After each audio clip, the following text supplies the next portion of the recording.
Donc on attend que le document arrive. Bon, en ce qui me concerne, ça va être une présentation très différente. En fait, je vais parler d'un projet que nous sommes en train de monter avec un groupe de partenaires, dont on pourrait dire que c'est un projet qui utilise une monnaie jamais complémentaire. En fait, vous verrez que c'est du commerce international. Mais en fait, disons que c'est inspiré d'une expérience que j'ai réalisée entre 1995 et 2000 dans un système d'échange local. Donc, je vais commencer par vous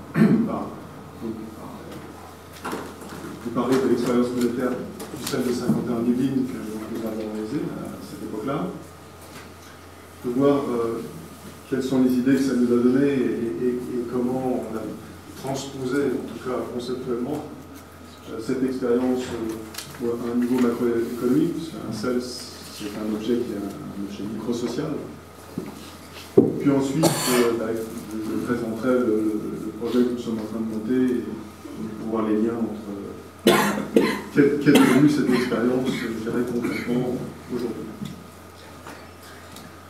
Donc le CEL de 51 Yvelines a été créé en 1995, et en fait, par rapport à la plupart des autres CEL, l'objectif principal que nous avions, c'était d'expérimenter un nouveau type de relance économique dans l'économie actuelle. Donc je ne vais pas vous raconter comment et pourquoi je suis arrivé à cette idée-là. Donc si ça vous intéresse, j'ai fait un blog qui explique tout ça. Mais juste, l'idée c'est pourquoi un nouveau type de relance économique? Parce que les anciens mécanismes de relance économique ne fonctionnaient plus. En fait, des mécanismes keynésiens qui ont fonctionné entre les années 30 et les années 70 et qui ont créé, c'est ma conviction, les 30 glorieuses, s'est mis à ne plus fonctionner à partir des années 80 à cause d'un certain nombre de raisons dont je ne parlerai pas. Et l'idée, c'était de voir comment on pouvait rendre efficace un nouveau mode de mécanisme qui serait utilisable dans notre économie actuelle. Alors, pourquoi ça ne fonctionnait plus? Enfin, bon, de toute façon, le constat, c'est que, par exemple, en 1982, Mitterrand a voulu mettre en place une relance en France, et en fait, il a injecté de l'argent dans l'économie française, et en fait, les Français ont acheté des produits japonais. Donc, ça a créé une catastrophe économique parce que l'argent a fui à l'extérieur. Donc, en fait, l'idée initiale, on voulait tester dans ce CEL, c'est si nous avions une monnaie locale non convertible, eh bien, nous pourrions faire une relance dans cette monnaie-là et ça devrait fonctionner comme avant. Donc c'est cette idée qu'on voulait tester dans CEL 50. Je vais passer sur le fonctionnement des CEL, puisque bon, donc on a déjà parlé un petit peu, mais juste pour parler du caractère non convertible. En fait, la non-convertibilité de la monnaie, c'est simplement parce que la somme des comptes est nulle. Je dirais le fait que la somme des comptes soit nulle, et que, en fait, il n'y a pas de création monétaire, c'est un ensemble de dettes et de créances, et en fait, ça veut dire qu'elle n'est pas convertible, parce que supposons même qu'un Japonais vous vende un magnétoscope, ça veut dire qu'il va recevoir cette monnaie-là, et il sera obligé d'acheter dans le réseau. Donc, en fait, l'argent que vous mettez dans le réseau reste dans le réseau, et donc pas convertible à l'extérieur. Donc, en fait,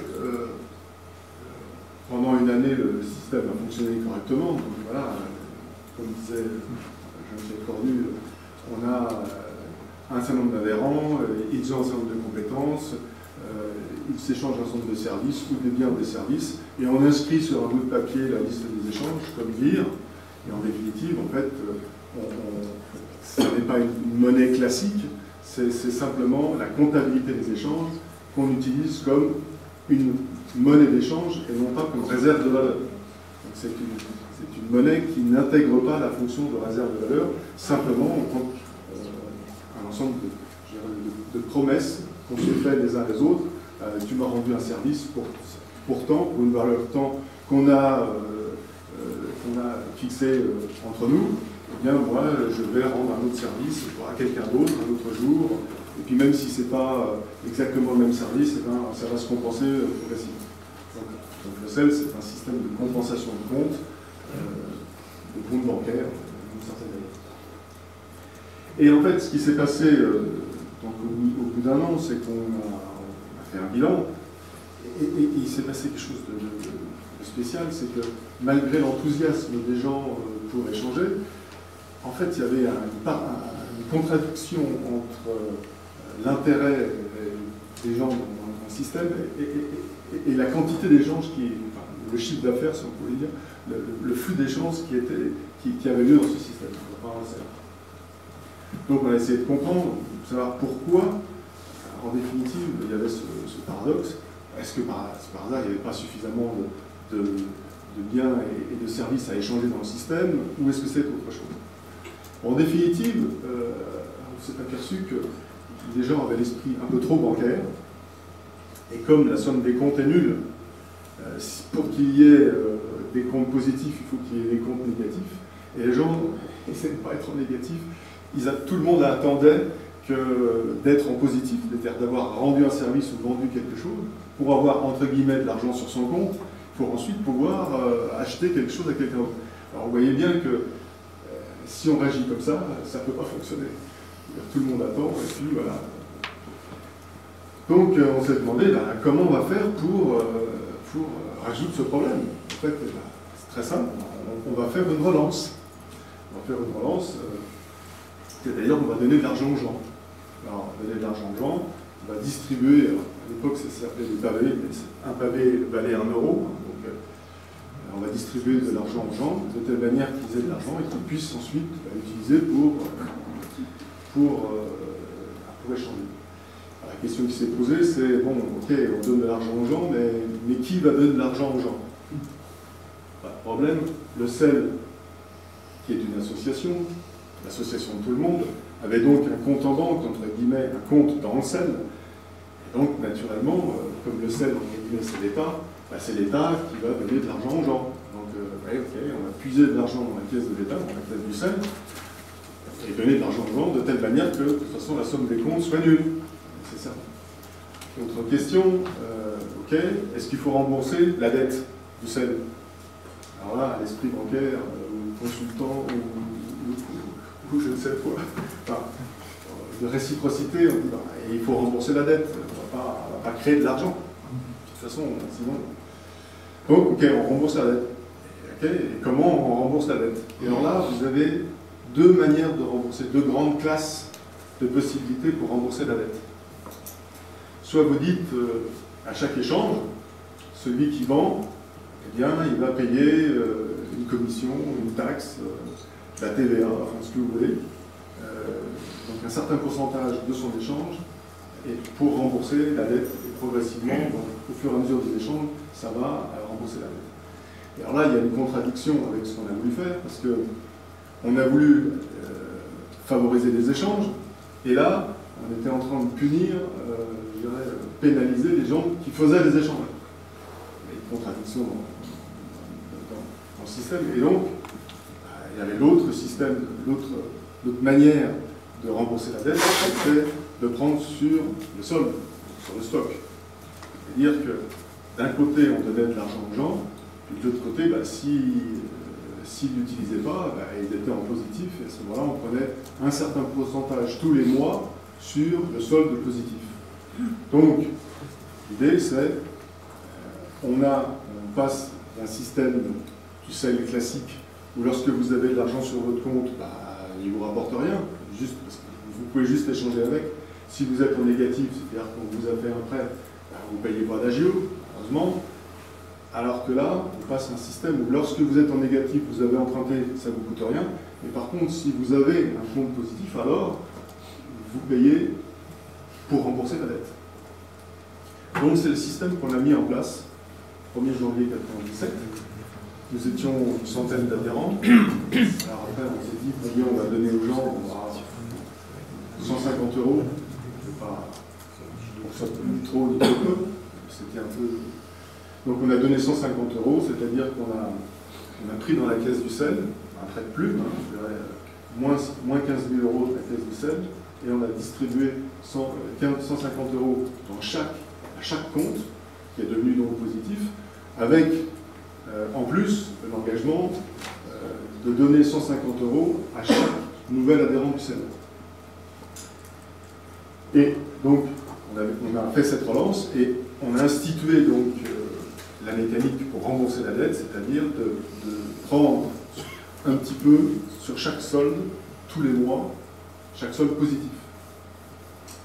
Le résultat, donc d'un mois sur l'autre, c'est-à-dire à l'époque on utilisait Excel, hein, donc, on avait des feuilles d'échange sur lesquelles les gens inscrivaient leurs échanges, et donc on faisait les comptes tous les mois.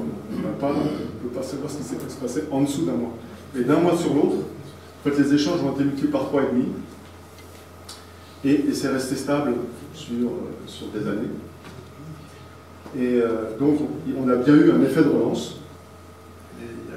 Les gens ont fonctionné beaucoup plus, ont échangé beaucoup plus, des biens et des services, hein, comme dans la vie normale, si on peut dire.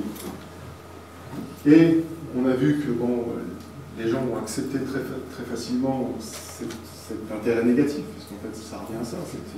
On l'a appelé cotisation solidaire. Hein. En fait, on verra que c'est une cotisation d'assurance. Et en fait, les gens ont accepté de payer cette taxe, si on peut dire, sur la somme, sans problème. Et donc, c'est une expérience on a fait cette dépense pendant 4 ans, on n'a pas eu de problème. Ça a fonctionné, ça a boosté les échanges et ça a fonctionné pendant 4 ans.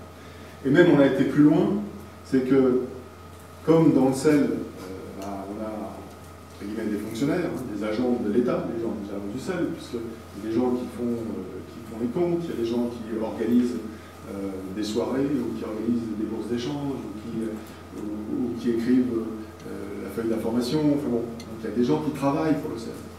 À ce moment-là, nous avons décidé de puiser dans la caisse du sel pour les rémunérer. Il n'y a aucune raison que ces gens-là soient bénévoles. Dans la philosophie du sel, il n'y a pas de bénévoles. Tout le monde sait faire les choses, tout le monde doit être rémunéré pour ce qu'il fait. Donc, il fallait payer ces gens-là. On a continué à puiser dans la caisse du sel. On a continué à créer de la dette, et on avait un mécanisme de remboursement de la dette automatique, si on peut dire. Donc, voilà, ça c'est l'expérience qui a été faite, qui a fonctionné pendant 4 ans, jusqu'à ce qu'on décide de l'arrêter, parce que moi je suis parti du sel en plus. Donc on a fait effectivement, on a exploré, on a expérimenté un mécanisme de relance qui a fonctionné et pour lequel le remboursement de la dette s'est effectué de manière automatique. La transposition, alors un sel c'est un système microsocial, hein, c'est-à-dire que l'échange économique est le prétexte au lien social. Ce n'est pas un système de production. Mais bon, on a pu faire cette expérience, comprendre un certain nombre de choses, parce que bon, un sel est un petit État. Donc si on essaye de transposer un niveau macroéconomique pour voir qu'est-ce que ça donnerait, en fait, avec un système de ce type-là, avec une monnaie de ce type-là, on inverse la logique de la dette. C'est-à-dire qu'un État qui veut faire une relance comme avant les années 70 pour piloter son économie, pour réguler, pour orienter son économie vers son choix politique, il va emprunter sur les marchés financiers. Et là, la seule chose qui est sûre, c'est qu'il va devoir rembourser sa dette plus des intérêts. Puis il injecte de l'argent dans son économie, et là il espère que ça va créer de l'activité, et comme il a des rentrées fiscales qui sont en gros proportionnelles à l'activité, eh bien plus d'activité, ça va faire plus de rentrées fiscales, et donc il va pouvoir rembourser sa dette. Sauf que s'il y a un problème, comme aller acheter des stocks japonais ou créer des bas de laine, ou quel que soit le problème. En fait, la croissance qu'il escompte n'est pas là, et en fait, il se retrouve à devoir payer sa dette, plus les intérêts, et il n'a pas les rentrées fiscales. Avec le système expérimenté à Saint-Quentin, on a complètement inversé tout, puisque l'État, le CEL, l'État crée sa dette, emprunte à 0%, donc il va juste devoir rembourser sa dette. Et puis, il injecte de l'argent dans son économie. Ce faisant, comme la somme des comptes est nulle, si lui est en négatif, l'État, globalement, les autres vont être en positif. Donc, ils vont payer la cotisation solidaire, la cotisation d'assurance. Et là, plus il est en négatif, et plus le remboursement de la dette est important. En fait, le remboursement de la dette est indexé sur la dette. Tant qu'il y a de la dette, il y a un remboursement. Et donc, le remboursement est automatique. Donc, on a un mécanisme d'assurance de remboursement de la dette. En fait, c'est ça le mécanisme qui a été expérimenté à Saint-Quentin. Donc, ça, je vous parle du CEL de Saint-Quentin, c'est-à-dire, comme on disait tout à l'heure, c'est un petit système où, je dirais, on ne s'occupe pas de fiscalité parce que c'est total.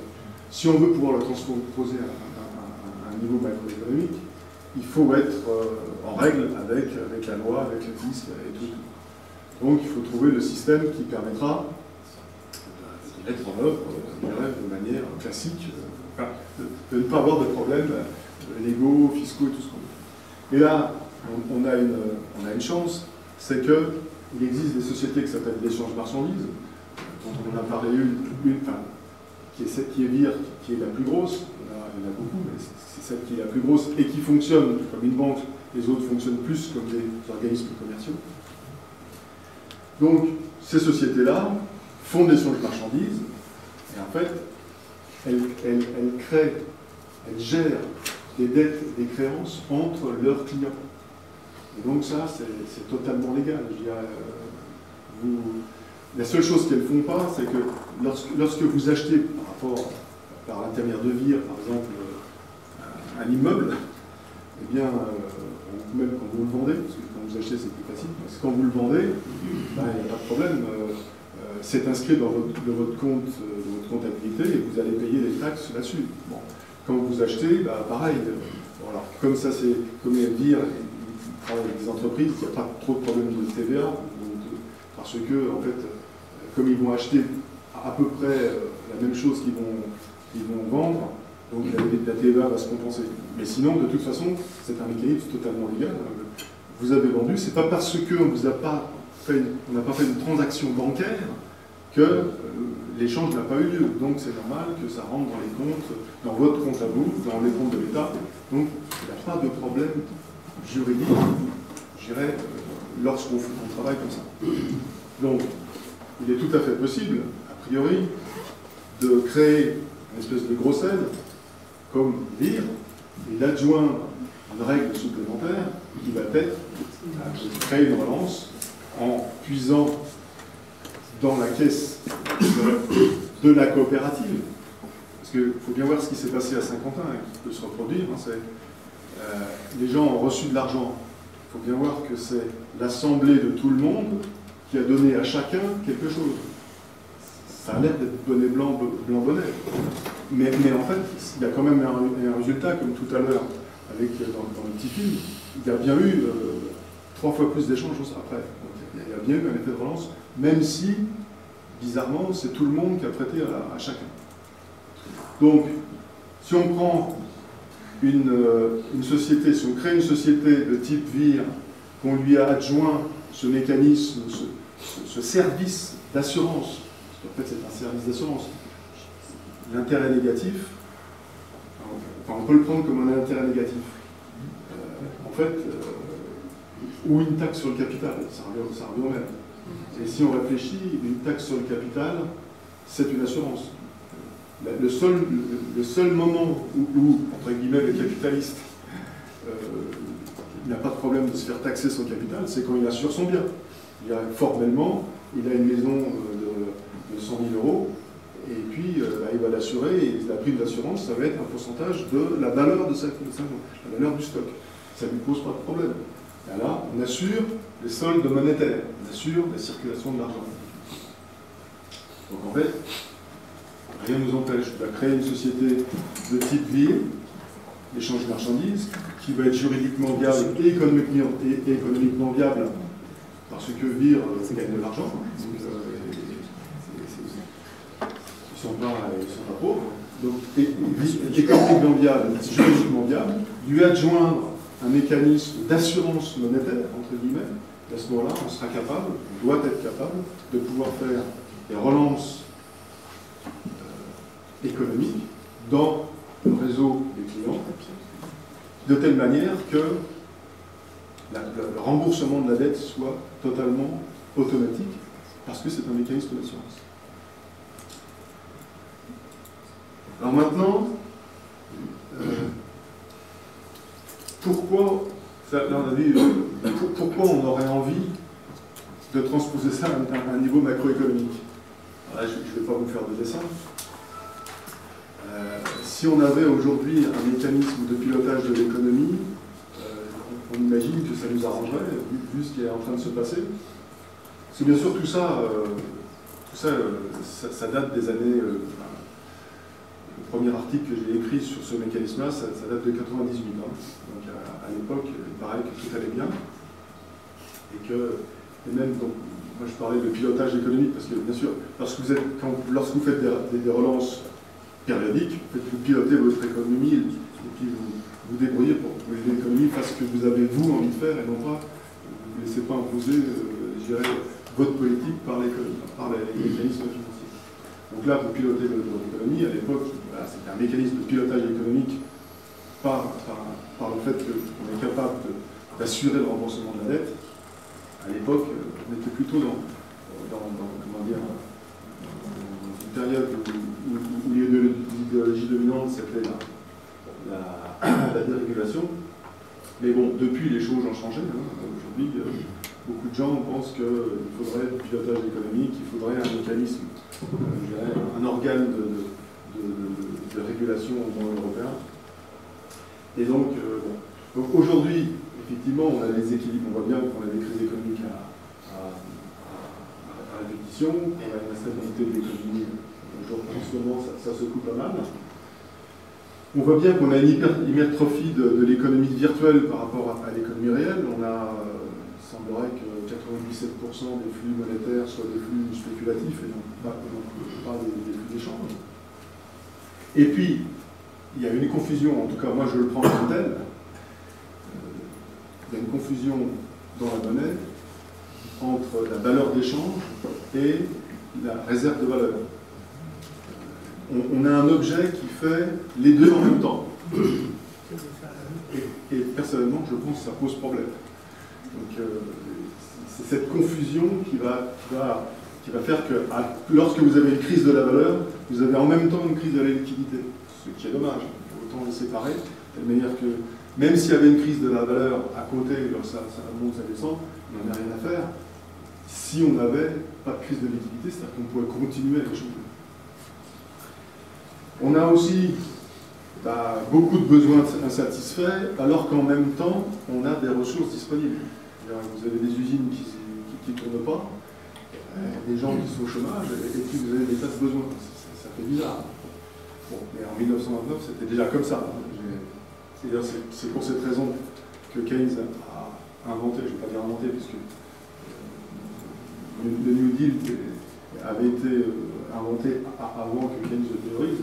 En tout cas, avait formalisé, à théoriser les mécanismes de relance, c'est pour permettre que les besoins satisfaits rencontrent les ressources disponibles. Donc voilà, ça c'est les constats. Donc c'est pour cette raison qu'on aimerait qu'on pourrait avoir envie de transposer ce projet à un niveau macroéconomique. Et donc, on aurait besoin de renforcer, de privilégier l'économie réelle par rapport à l'économie virtuelle, de restabiliser, réguler, créer du pilotage économique, créer des emplois, créer du plein emploi. Et donc, voilà. Donc, pour ces raisons-là, on pourrait avoir envie d'avoir un mécanisme de pilotage qui va fonctionner en système ouvert. Parce qu'en fait, les anciens systèmes keynésiens ne fonctionnaient que dans le système fermé. Quand les économies se sont ouvertes, ça ne fonctionnait plus. Aujourd'hui, on est dans un système mondialisé. Soit on pense qu'on doit revenir à fermer à des frontières, et ça, je crains que ce soit possible. On ne reviendra pas en arrière, je pense. Hein. Soit il faut avoir un mécanisme qui va être efficace, même dans ce cas-là. Donc, pourquoi on pourrait arriver...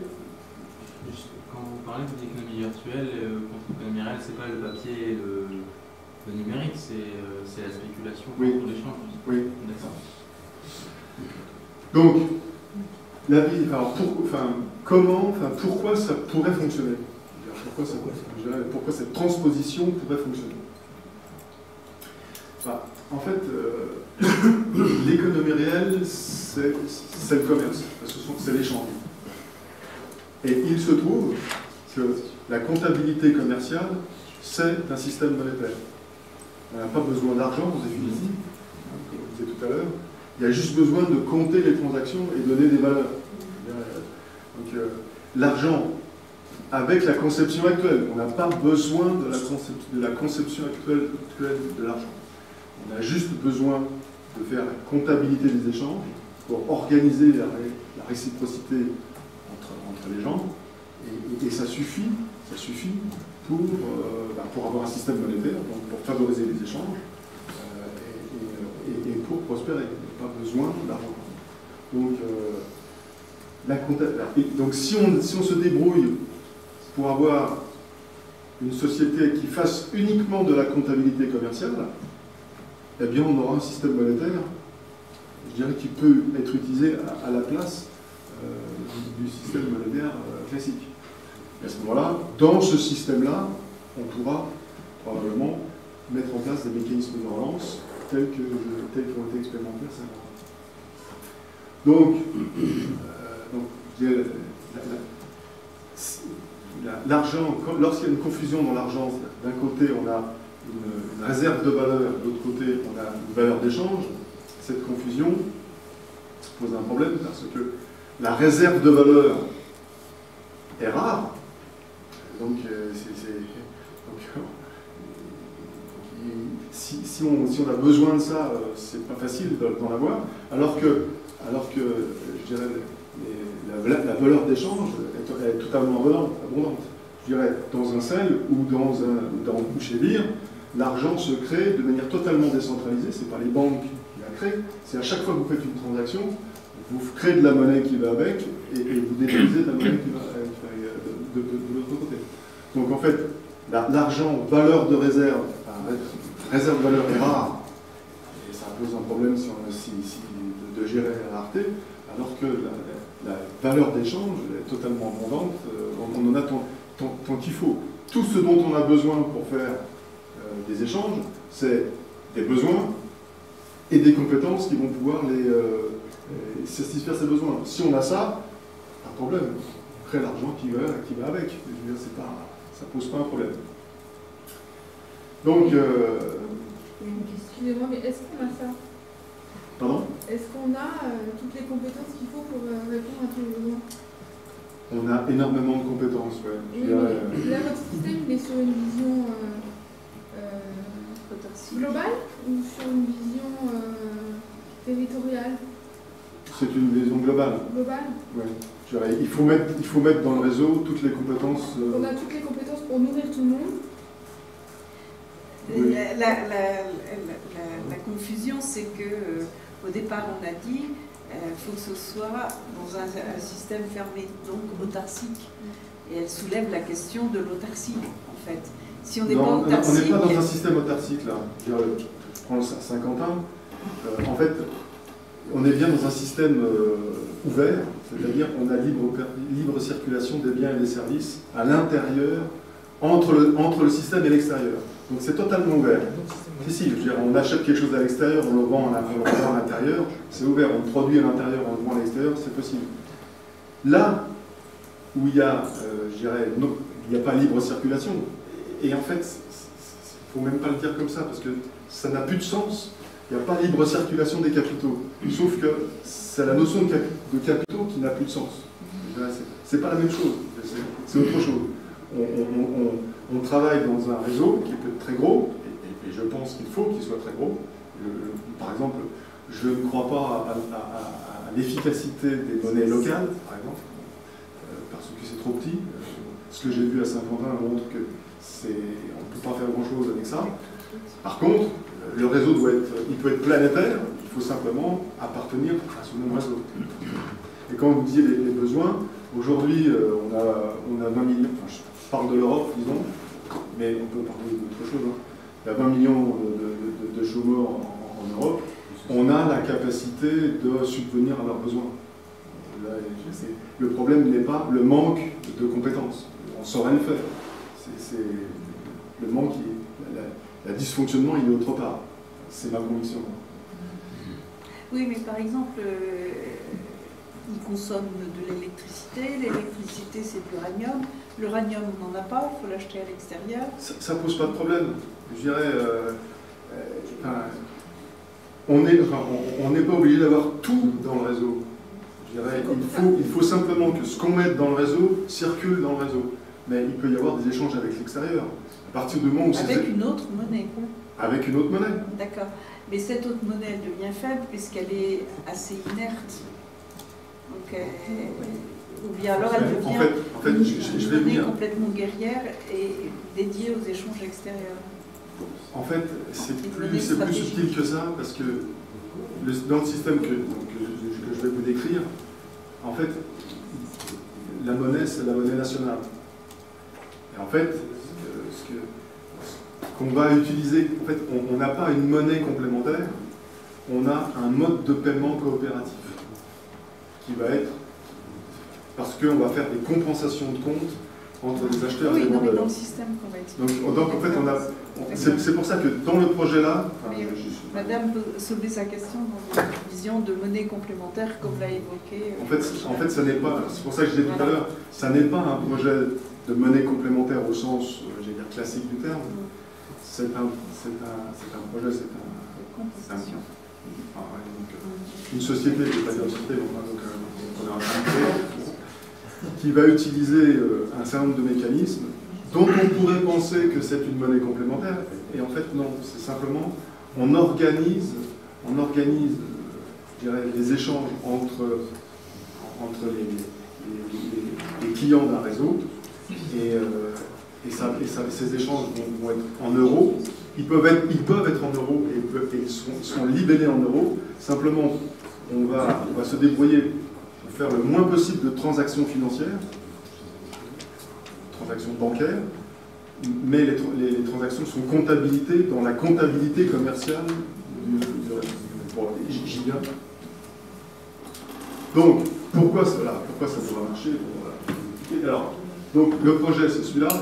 Je l'ai nommé CEDES pour l'instant. Donc, Cercle interrégional d'échange et de développement économique sécurisé. Il fallait lui donner un nom, en tout cas un premier. Donc, l'objectif, c'est en gros de créer du plein emploi. Donc, en utilisant des actifs et compétences sous-utilisées, des chômeurs, des usines qui font de pas. Constituer les fonds de garantie pour pouvoir gérer la confiance et assurer le remboursement de la dette, si on en fait. Et puis mettre en place un mécanisme coopératif de pilotage, parce que si on arrive à créer des relances, une relance, c'est toujours lié à une politique. C'est totalement neutre. Hein. D'un côté, il y a un mécanisme qui permet de piloter l'économie d'un réseau, mais ça ne vous dit pas où est-ce que vous devez aller. Vous pouvez soit faire des prestations sociales, soit créer des armes et puis voilà, et faire la guerre. D'ailleurs, en 1933, il y en a un qui a fait d'un côté et l'autre de l'autre. Hein. Donc on a besoin, enfin, dans le projet, il y a l'idée de définition coopérative des plans de pilotage. Donc, le principe général, c'est que on veut créer un organisme de commerce, puisque on ne veut pas du tout être une banque, on ne veut pas ressembler, on évacue la notion de monnaie, on veut utiliser la comptabilité commerciale comme système monétaire. Donc on constitue un réseau de clients coopérateurs, et puis on va comptabiliser et si possible compenser les échanges à l'intérieur du réseau. Et puis on va mettre en place un certain nombre de services, de maîtrise des risques individuels et systémiques, de maîtrise en gros pour éviter les crises économiques telles qu'on les voit aujourd'hui. C'est-à-dire en gros pour éviter le défaut de liquidité. C'est ça qui se passe. Donc en fait, de manière très pragmatique, l'idée c'est de créer une galerie marchande, je dirais, coopérative, qui fasse du commerce, qui soit accessible physiquement et électroniquement, qui soit multisite, donc à la fois physique et électronique. Hein. Donc c'est comme un supermarché ou un hypermarché, mais au lieu que tout le monde soit au même endroit, et les gens sont répartis sur la planète, et en plus c'est accessible par Internet. Tout produit, tout service, on peut échanger tout ce qu'on veut, tout ce qu'il y a qu'on trouve dans un supermarché, mais tout ce qu'on n'y trouve pas, et qui fournit un service de crédit vendeur à 0%. En gros, quand vous allez chercher dans ce supermarché quelque chose, en fonction des droits que vous avez acquis, bien sûr, vous pouvez le prendre, et puis il n'y a pas de transaction financière. Vous le prenez, on le met en compte, vous dites, vous mettez ça sur mon compte, comme quand vous allez dans un troquet et que vous prenez une bière, vous mettez ça sur mon compte, pas de problème, une note. Inversement, on mettra ça sur le compte de l'autre quand vous ferez quelque chose. Donc on fournit un crédit vendeur à 0%. Ensuite, on va permettre la compensation des comptes, c'est-à-dire qu'on va rechercher des clients qui vont être acheteurs et vendeurs à la fois, de telle manière qu'on puisse compenser les comptes, et donc on aura un compte bancaire d'une certaine manière qui fera qu'on n'aura pas besoin de faire de transactions financières, même si on a échangé de l'argent d'une certaine manière. C'est une valeur. C'est dans la comptabilité commerciale du supermarché, mais il n'y a eu aucune transaction financière. On va donc chercher à valoriser des actifs sous-utilisés d'un client pour satisfaire les besoins d'un autre client. On va créer des cycles de besoins intérieurs, chercher à multiplier les cycles de besoins à l'intérieur du réseau, de telle manière que si vous mettez quelque chose à l'intérieur, ça vous revienne d'une certaine manière, il y a un effet multiplicateur.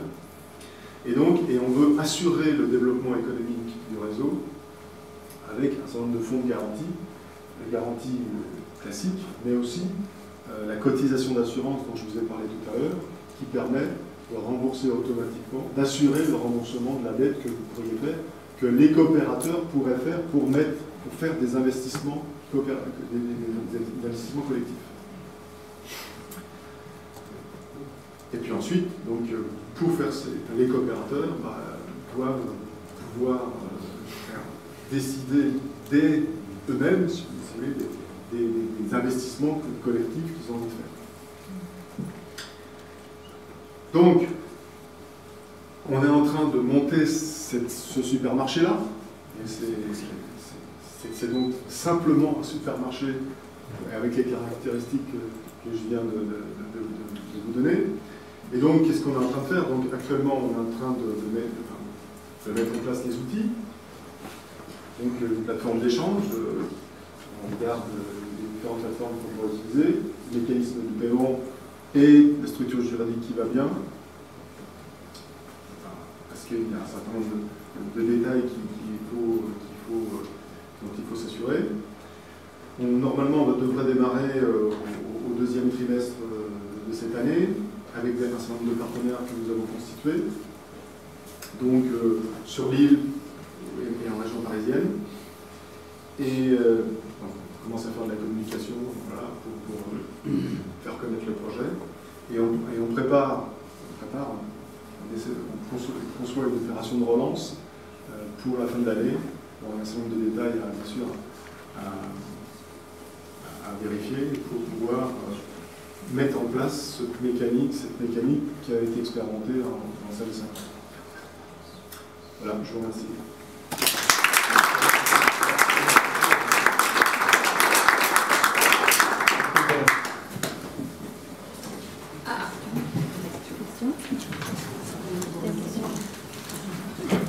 Qu'est-ce qui empêche les acteurs du groupe là d'emprunter à l'infini, par exemple?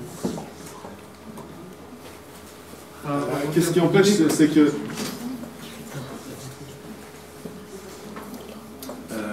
il y a un certain nombre de règles à mettre en place. Je veux dire, on peut pas, tout n'est pas totalement permis. Je dirais, bon, c'est quand même un système de type bancaire. C'est-à-dire que vous allez prêter à des gens, si vous avez confiance dans le fait qu'ils vont pouvoir vous le rendre. Alors, ce qui peut se passer, c'est que la première fois, vous allez faire confiance, et vous allez prêter une petite somme, et puis la personne va rembourser ou pas rembourser, en fonction de la rembourse et rembourse pas, la prochaine fois, vous gérerez. Oui, mais si cette personne n'a pas une dette envers vous, elle a une dette envers tout le réseau, en fait. Oui, elle a une dette envers tout le réseau, mais en fait... Donc on ne vérifie pas vraiment si elle rembourse ou pas, parce que c'est quelqu'un que j'ai une seule fois et que je ne reverrai plus jamais. Si, parce qu'en fait, comme vous voyez le supermarché, là, c'est lui qui centralise tous les achats et toutes les ventes. En fait, ceux qui sont dans le réseau, pour acheter à quelqu'un dans le réseau, il achète au supermarché qui va acheter à la personne. Donc en fait, c'est la comptabilité commerciale du supermarché, qui est, de la galerie marchande, supermarché ça fait bon, qui fait office de système monétaire. Donc le supermarché ou la galerie marchande va gérer les comptes comme le ferait une banque, en regardant s'il se passe des choses légales ou pas légales, légitimes ou pas légitimes. Donc il y a nécessairement un métier, c'est un métier de type bancaire. Donc ça veut dire qu'on n'autoriserait pas des gens... Pardon? Ça veut dire qu'on autoriserait des limites, on n'autoriserait pas certaines personnes à être trop en négatif, par exemple. Oui, tout à fait, oui. Je dirais, je prends un exemple. Un pays, je dis ça parce que c'est ce qu'on voit, hein. Un pays emprunte de l'argent pour faire une relance, pour faire des travaux. Au bout d'un moment, il ne rembourse pas. Alors actuellement, c'est quand même bizarre. Ce qui se passe, c'est qu'on continue à lui prêter, mais simplement à un taux plus important. Ça paraît quand même bizarre. Moi je dirais, quelqu'un, payé ou pas, on lui prête de l'argent, il ne rembourse pas, à ce moment-là, on arrête de lui prêter.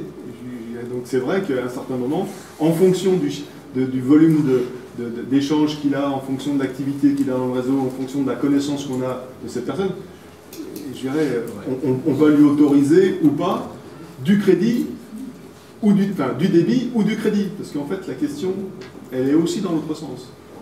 Je dirais, en fait, ce qu'il faut gérer, il ne faut pas que quelqu'un devienne trop positif. Parce que s'il devient trop positif, il va finir par perdre confiance dans le réseau. Oui, mais ça, c'est géré par les intérêts négatifs. Oui, Non, ça suffit pas. Ça suffit pas parce que... Oui, c'est déjà un premier... c'est déjà un premier pas, comme vous dites, parce qu'il va être comment dire, incité à dépenser. Bon. Bien, j'insiste là-dessus, bien que ce n'est pas fait pour ça. Hein. Il faut bien voir que l'intérêt négatif n'est pas fait pour inciter à dépenser.